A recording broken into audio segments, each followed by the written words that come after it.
Everything good?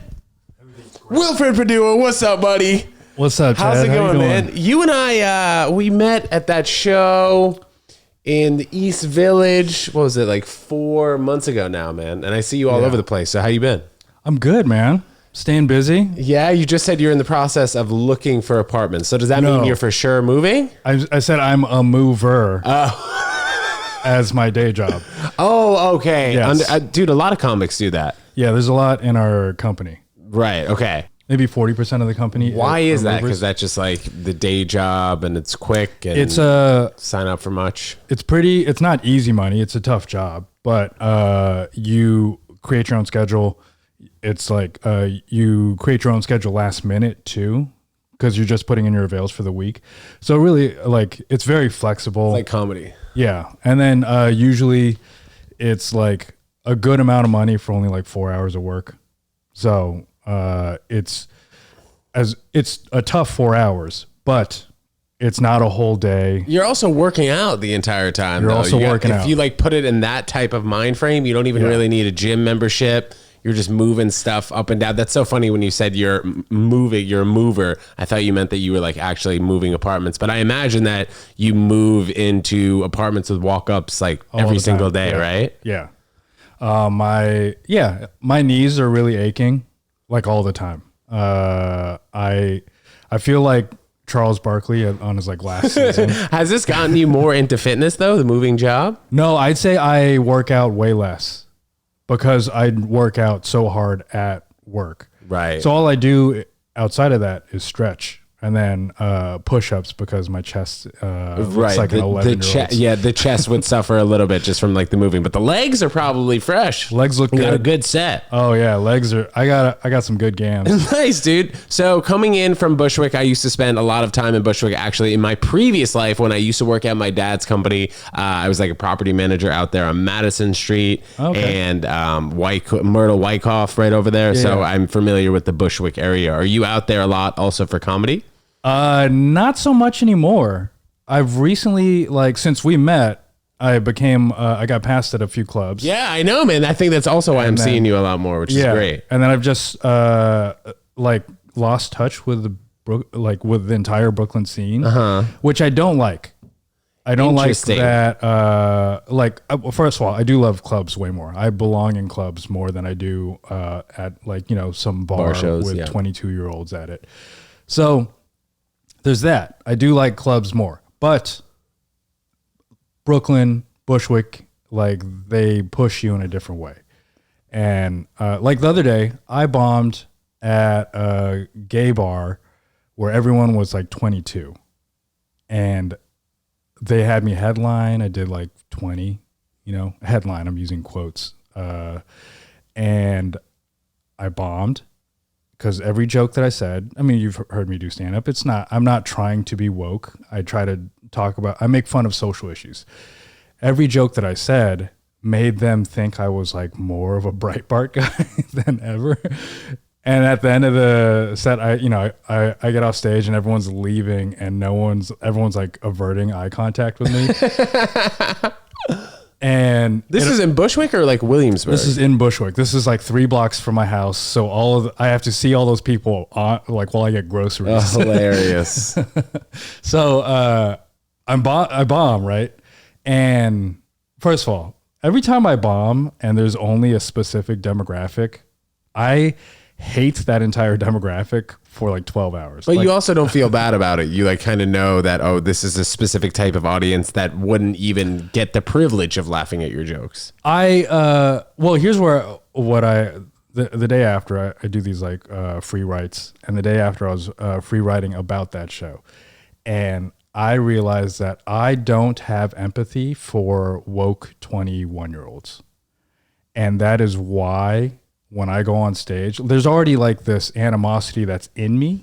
And I'm not, I'm not starting with that or anything, but it's in me. And I think there's something they can sense that's that where they look at me and I'm not enjoying myself as much as I would if I were at a club or something. Do you feel like that's because they maybe haven't experienced as much life as they should before trying to attempt to be woke? Yeah. So you're asking why why you feel that way? Aversion? Sure.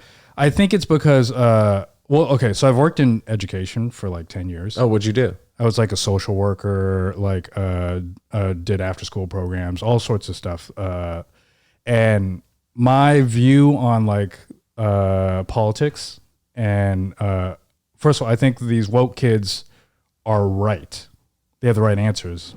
They're just annoying in how they're saying them, And how they right? portray it, sure. So like I'm totally on their side, but I hate the way that they're like they treat people who don't know what they know. So my mind is like you have to treat like you can't just expect everyone to be at calculus. You have to teach them math from the very beginning. So and there's that's what my aversion is to like these kids is that they are at calculus and being like, why isn't anyone else at calculus?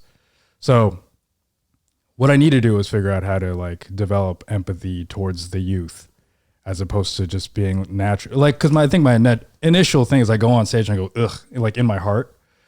And then that's where, and then we're going from there. Yeah. Well, being in Bushwick, I mean, it's a great place to start to develop some sort of empathy because like those are the people for the most part are living in Brooklyn in droves, right? Like the young 20-year-olds, people who just got out of college, maybe right out of college. Where did you grow up initially? Seattle. Okay. And when did you come to New York? 2018. And that was when you were still working Actually, in the social work? Yesterday was my 4-year anniversary. Oh, Mazel Tov, bro. Okay, Yeah. cool. You moved right to Bushwick though from Seattle? I moved to Bed-Stuy and I really fuck with Bed-Stuy. I Yeah. like Bed-Stuy as a neighborhood. They are adults and like I also feel so for whatever reason I just feel more comfortable gentrifying a black neighborhood. Yeah. And also I feel like Bed-Stuy was Bed-Stuy maybe more gentrified before Bushwick, would you say? Or kind of happened right around the same time? All the white kids just kind of came in. I'll be honest, I don't know the history of like the way that Brooklyn has changed. So Well, it started with Williamsburg, and Yes. then I think it just and kind Williamsburg of is branched done. out. We're Right. they've really finished Williamsburg. And It's expensive now. I mean, just as expensive as Manhattan. yeah, and I think Bushwick is going to be the next Williamsburg. Mm-hmm.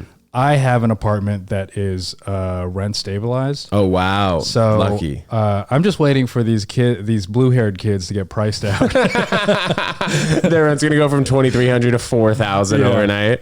Well, I mean, and a lot of rents has like went that way in the last month. Yeah. Yeah, it really has, especially since like the pandemic, I don't want to say it's over, but I'll put in quotation marks, is slowing down significantly. Like I saw on New York One today that no public masks are required on public transportation anymore. Oh, really? Yeah, which is a big stat. I thought that went down like 6 months Yeah, ago. dude, me too. And then I saw it on New York One. I was like, oh, okay, now we don't have to wear masks, people. So obviously wearing masks all over the place. So you grew up here? Yeah, I grew up in the city. So I was born in New Brunswick, New Jersey, spent 6 weeks there, and then both my parents had jobs in the city. So I moved here. I was Okay. 6 weeks old. Where'd you grow up?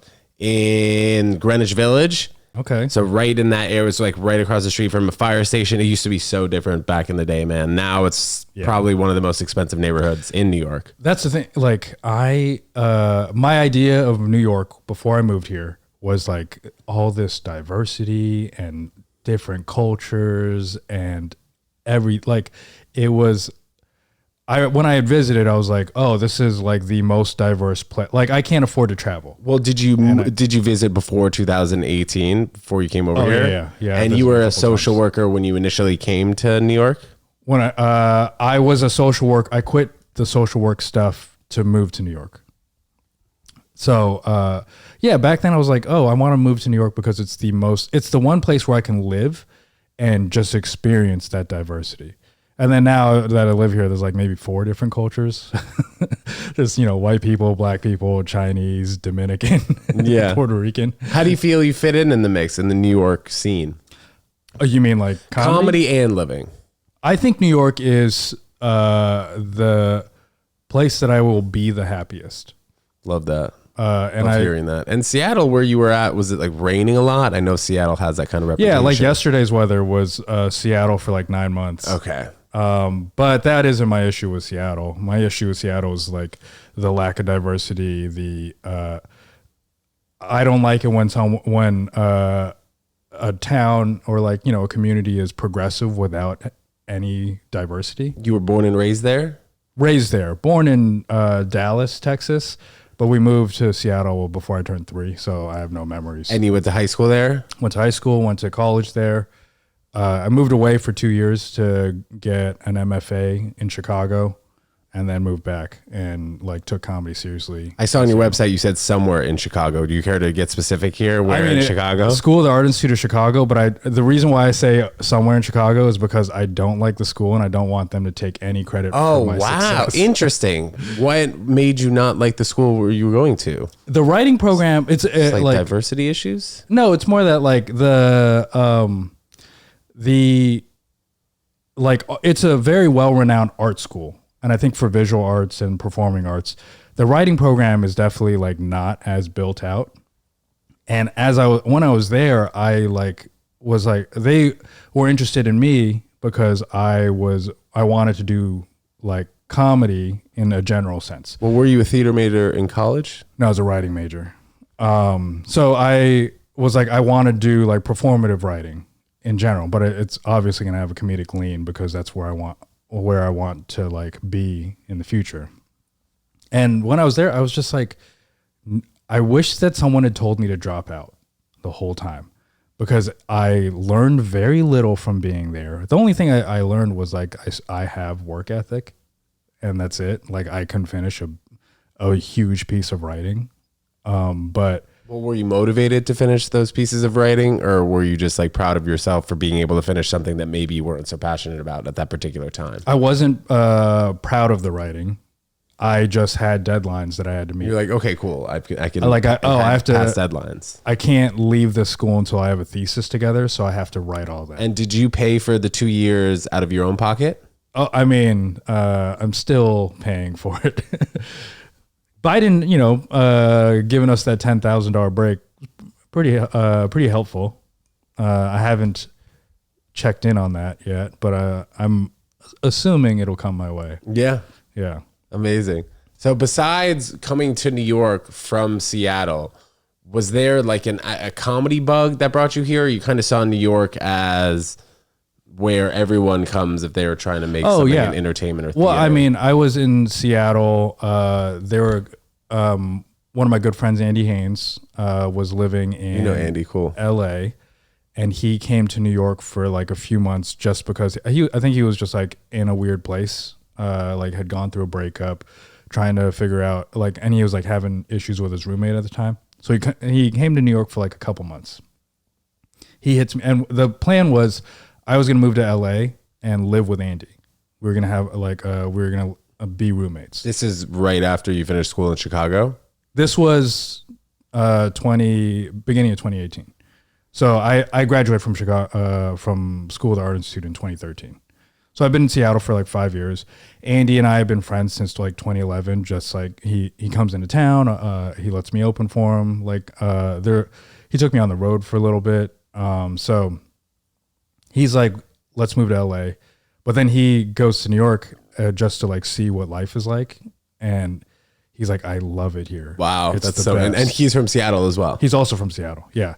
So Andy was like, before we moved to LA, you should visit me, stay with me in New York, and then just do this for a week. And so Andy like sets me up with some shows. Like I didn't realize I was like having the best week of shows ever. I was just like, oh, these are really cool shows. Like, but I came here, and every show, what would happen is everyone is watching me with their arms crossed.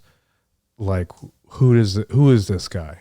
And then I was like, and I was very conscious of it. So I was like hitting him hard, right? Like my best joke right away.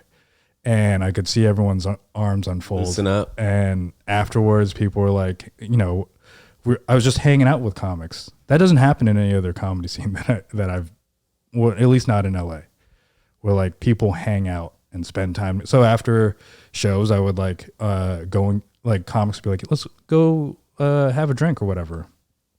And I was like, this is where I need to be, because I felt like I can access New York's comedy scene and didn't feel like I had access. Wasn't sure how I would access LA's. So I chose to move here. Is that just because of the logistics in LA? Cause I feel like, I moved here with no clout, nothing but comedic ability.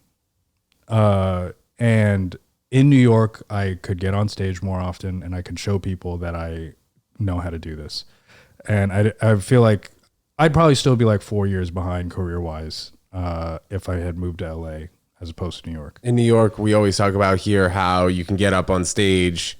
I mean, it's really unlimited. You can get up 3 times a night, 7 days a week. So you can get on stage 20 plus times a week. In LA, I mean, people are lucky to get on stage 20 times in a month, especially like traveling from one part of town to another part of town. Here, you just hop on the subway, you're in Bushwick, whatever, you take the JZ to another part of Queens, and then you're there, you go to Brooklyn, so it's a lot easier to travel. Did you mesh initially with the comedy scene after this great first week in comedy, or how long did it take you to be comfortable in New York to be like, oh, okay, I'm a working guy here? I want to say like 8 months, maybe. I moved here and I did like Bushwick open mics and I fucking hated it. I was like going up. Did you ever do Laughing Buddha, Lower East Side? Not until I was like maybe 6 months into being here. But I would do like Pine Box, and you know they put you up in groups, and I'd always go up 5th group because no one knew who I was. All those open mics are rigged. So what happened in this particular open mic? Because I'm not familiar with it. So you know they've got their groups. It's like first group is all the comics that they were just like, yeah, we'll throw you up right now. And then it just like trickles all the way down to people that they've never met. I, maybe know 1 or 2 people in this entire, like in all of Brooklyn. So I go to these open mics. I'm there alone. Didn't take any friends with me or anything. And I'm going up 5th group. There were a couple times where they're like, oh, we're running out of time. So 5th group, you only get a minute and a half. What? A minute and a half? And you're doing a minute and a half half to a like, song? to like 4 people that are looking at their phones. And I was just like, I fucking hate this. But my good friend, this is my first friend in New York, Tom Delgado, was like, let's hang out at shows together. And he like showed me around and people started like, and then I saw that was the route. Because at Pine Box, I was doing comedy with other 24-year-olds. I'm 36. I moved here at the age of 32, and I like wanted to be. When I was hanging out with Tom, he was introducing me to other people our age, and I was like, oh, these are the people that I should be around. The people that like are my age, that understand me, and so that kind of became a shift. And then eventually, I started getting like people like throw me up on a show last minute. And then like I got passed at a club at Eastfield. That was my first club that I got passed at. So that like became the beginning of it. And then the next October I won Boston Comedy Festival. Dope. And then that really helped with everything, kind of like cleared the path for me. How comfortable are you on stage right now if somebody was like, all right, Wilfred, do as much time as you'd like, or as much time as you want to do? I'd have a great time. I don't know. No, I mean like how much time? How much time would I do? Yeah. You'd have a great time. You mean like how? So how much time would I want to? Yeah, it depends on like how much time are you comfortable doing? Like 30 minutes, 20 minutes, 25? I could do 45 comfortably. Cool. And are you touring at all around other parts of the United States doing that 45 here and there? Yeah. Like I'm going to be in Minneapolis next month. Cool. Just came back from Seattle. What's that, at Acme out there? No, I'm going to be at the Comedy Corner Underground. October something. I don't know the date. We'll check it out. We'll keep it posted 21, 22 on your maybe? Instagram. Yeah, amazing. Yeah. What's been the highlight of your comedy career so far in New York? In New York? Okay, so it's hard to like always stay positive about things. Absolutely, bro. Especially in this game, because it's a day-to-day roller coaster. And you're constantly seeing everyone else's wins because that's all that we're posting on Instagram. Right? Yeah. But I remember talking to my therapist in Seattle before I moved here, and how old were you at this time? 31, I think. And I was saying, I said something. I don't recall what the question was, but she said, but I said, my goals in New York are to, 1, be a part of comedy as the art form evolves. Like, so I want to, as it's changing, because it's changed a lot from like, Eddie Murphy to now. as it's growing and changing. That's also kind of interesting, though. You saw that pre-pandemic to say something like that, to think of something like that. Yeah. 'Cause I feel like it's become way more obvious since the pandemic kind of came, since live performances have come back. I mean, yeah. So I was like saying like, I love this art form so much. I want to be with it as it grows. And that is like a really, like in the clouds type of goal. Like who knows if I'm even doing that. But the one goal that is a little bit more, concrete is I wanted to be respected by the comedians that I respect. And I feel like that is a thing that I have accomplished. Like all these comics that I've looked up to since I was like studying comedy, like 2013, 2014. These are now like my friends, and they have me like open up for them all the time, and they want me to host their shows all the time. So it's like, and like some of them will be like, "Oh, Wilfred, I need help on this joke." And there are like 6 other comics around. They're like, "Wilfred, I need help." I was like, that's like the highest compliment to me. That's great. So having moments like that, really, those are my wins. What happened to you during the pandemic? Did you go back to Seattle? You tough it out here in Bushwick? Oh, I toughed it out, and I had a great time. What kind of things were you doing, career-wise? Well, okay, so beginning of the pandemic, let's say May? March 2020. March 2020. I did nothing for about 3 weeks. Then I started a Zoom show, like a weekly with some friends, and it was just us talking. Like it was me. I don't know if you know TJ, Matt Wayne, Pat Schroeder, and then our buddy Dan Foote, who passed away.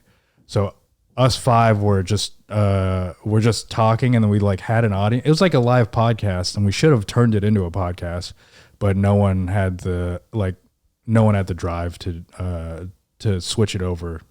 But so we're doing this like live podcast, and developed a fan base through that. So that I was doing that for a while, and then I do a Zoom show like once a week. Outside of that, which was kind of cool because you get to do a Zoom show in LA and like do comedy in front of like San Francisco comics or whatever, and like so you got to tour without moving from your Bushwick apartment. Yeah, Bed-Stuy. Sorry. But yeah, so I had like 3 months alone, just like smoking weed, and so you loved it.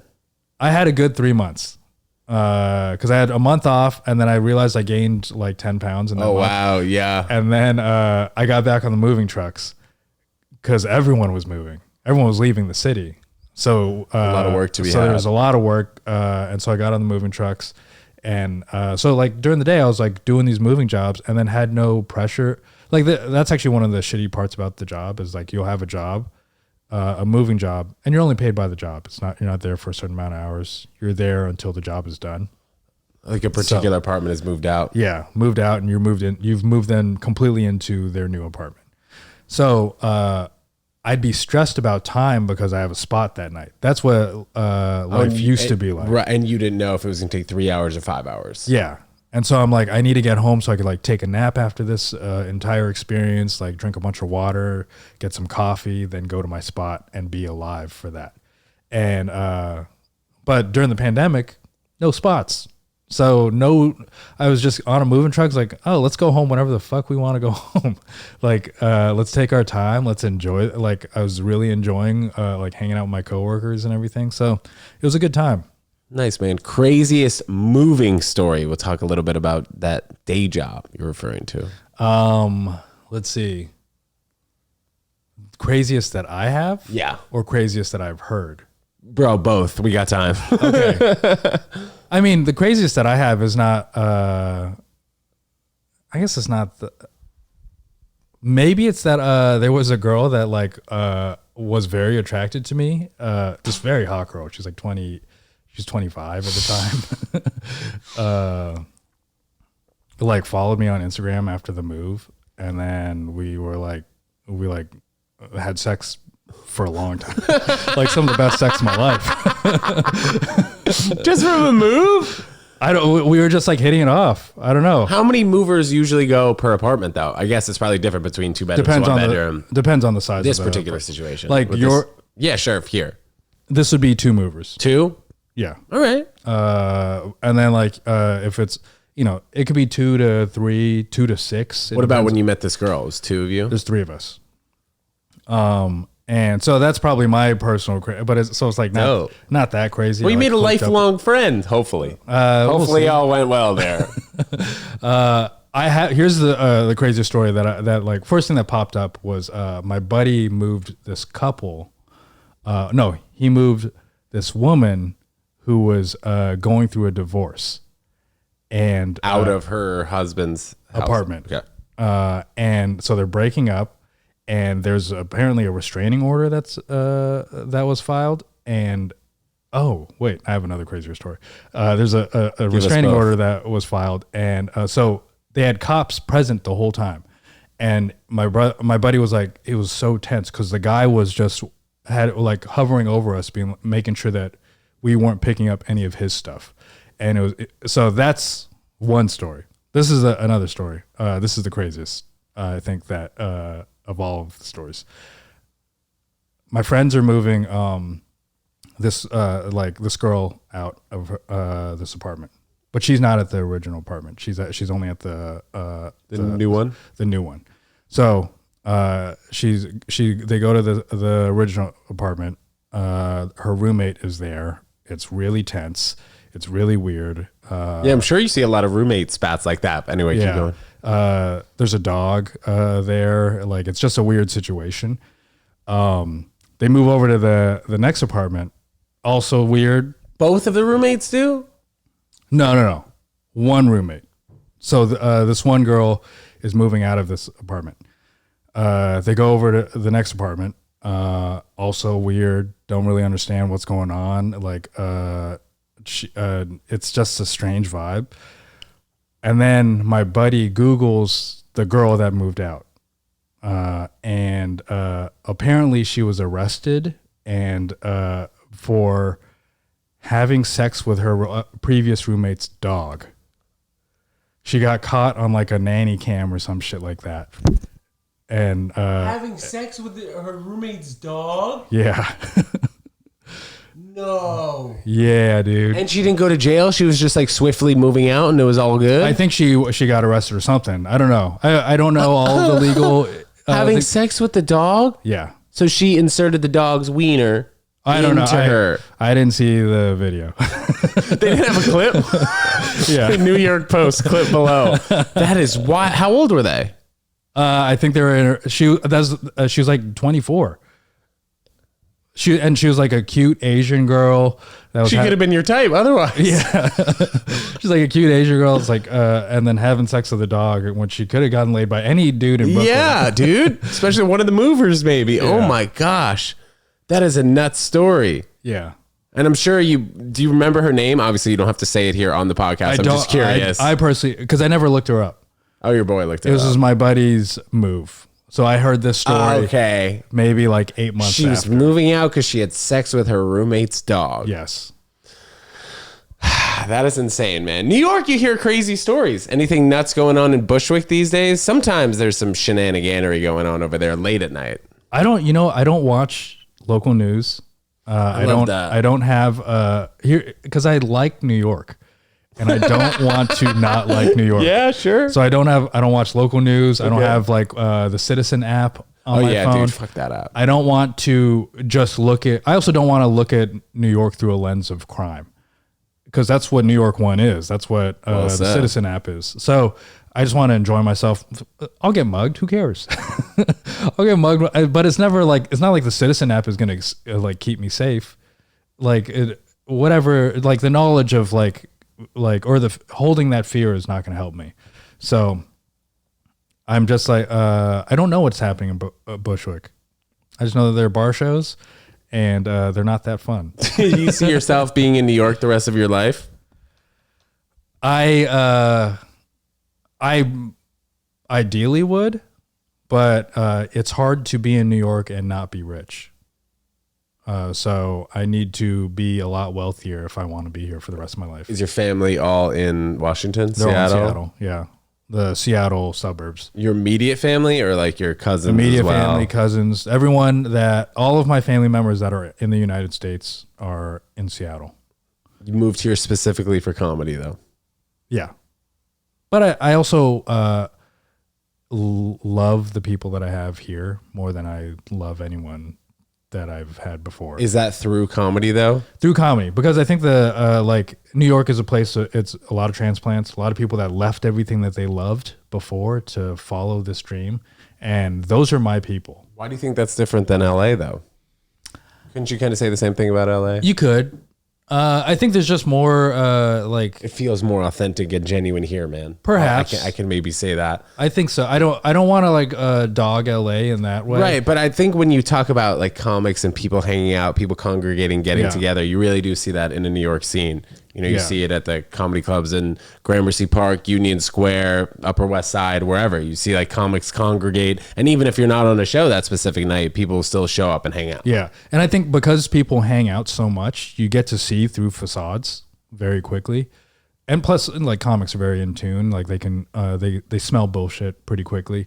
And so because we're spending so much time together, we're not just trying to network. We're getting to know the real person.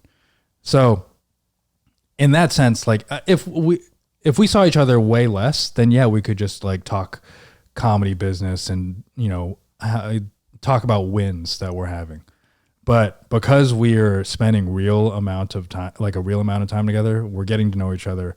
And I think so that's, I think, the difference with New York and LA. Hanging out at comedy clubs in general, you know, you'll find out that a comic that you've worked with before maybe has a sore shoulder from that past week of working out, which is something you never know about someone when you just have like a baseline relationship, or maybe they're pissed at their sister, or you listen to maybe some of their new jokes when you've been around that specific comic for so long, you've seen them do 20 sets. You're like, oh, that thing is different. That's different. As opposed to maybe in an LA, you see the same comic every 3 months, something like that, just because there's only so many places you can go. Yeah.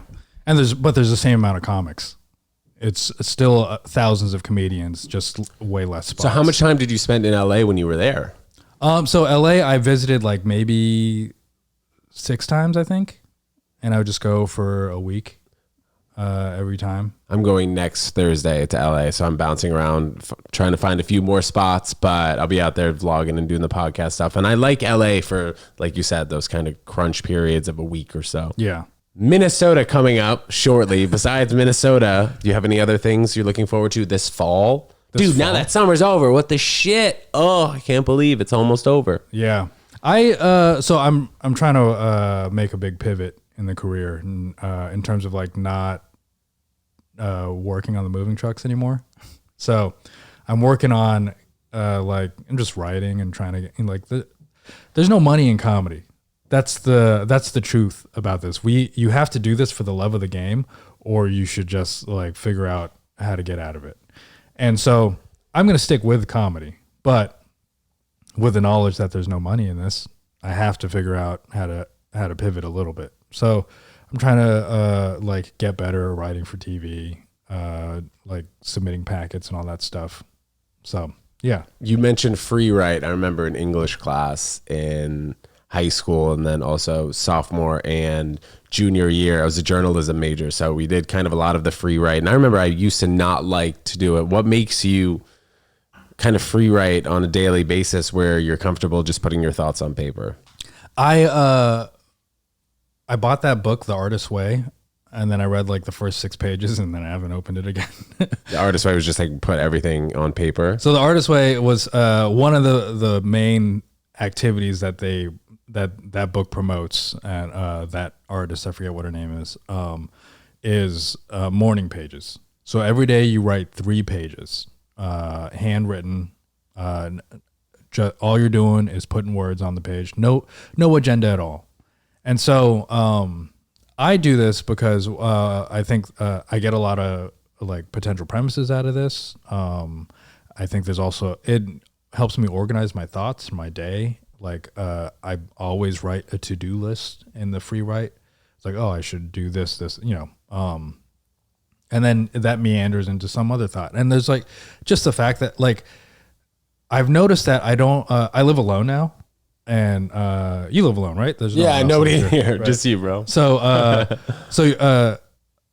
now that I live alone, I've noticed that I use my brain way less because I'm not interacting with people all the time. So like I'm constantly just turning my brain off to like watch TV or turning my brain off to and looking at my phone. And there's no like actual thoughts that are occurring. These free writes make me engage with something and make me think for usually takes like 40 minutes for me to get through this. So every day I've got 40 minutes of actual thinking and who knows what. And like comedy comes from thoughts. It's all just dumb ideas or dumb thoughts, and then it turns into something else, and then next thing you know, like you've written out the entire joke. Is that like your meditation kind of? It is kind of meditation. I've also been trying to learn like put meditation back into my schedule. I did earlier, like maybe an hour and a half ago. I took a nap earlier today, and I consider that kind of meditation. I go to the gym as much as I can, and then also like a couple of days a week, I'll just take a nap. I'll lie down and be like, oh, I'm not that tired, but then I'll just doze off for 20 minutes. I'll wake up just super energized. Yeah. Put the little mask on my face. I've been doing that. You got recently. the mask? Yeah, I got the mask for like the past, or it's not like a fancy mask. It's just like over your eyes, whatever. I got the mask for a little bit, but then I got a cheap one. And it like you can feel like I didn't even notice it until I started reading reviews, and they're like, you know, it's a little too like there's a little too much pressure on like your forehead or whatever. And I was like, you gotta loosen that puppy up. There was no like strap so I was like after I read the reviews, I like I don't know, this is maybe like a week into already having it, and I was like doing fine with the mask. Just like second thought. And then now I'm like, I can't stop thinking about the pressure on my forehead. I hadn't put on those masks. Like my dad has always been telling me how he's been using it for years. Like the sun will wake him up, whatever, at 7 a.m. He'll put it back on and he'll be able to go to sleep for like another hour or something like that. And I've noticed that does help, especially when it does get too bright in the apartment, something like that. Well, I've got blackout blinds. Let's go. And blackout curtains on top of the blinds. Wow, dude, you're good. Yeah. Everywhere else in my apartment, like all the other rooms are like well lit and everything. That one, my bedroom, like it actually gets a lot of morning light, but I got those blackouts. You've made it in New York when you have a lot of light coming into your apartment. Yeah. You see, we have the trash bit right here, so I don't get. But this is the only outdoor because my window in the front doesn't open. Does that go to? It's broken. That goes street? to the street. Yes, this goes to the trash pit, and then like 4 stories up, there's like just a hole for air. Not like a hole for air, but you know, airflow, air pit, whatever. Airflow. You know, yeah, they need the airflow. Wilfred, what else is coming up for you that's exciting? You want to tell the viewers and listeners, and please shout out your Instagram, bro. Well, it's at Wilfred Padua. I don't know what's exciting about. I'm kind of just thrilled in general.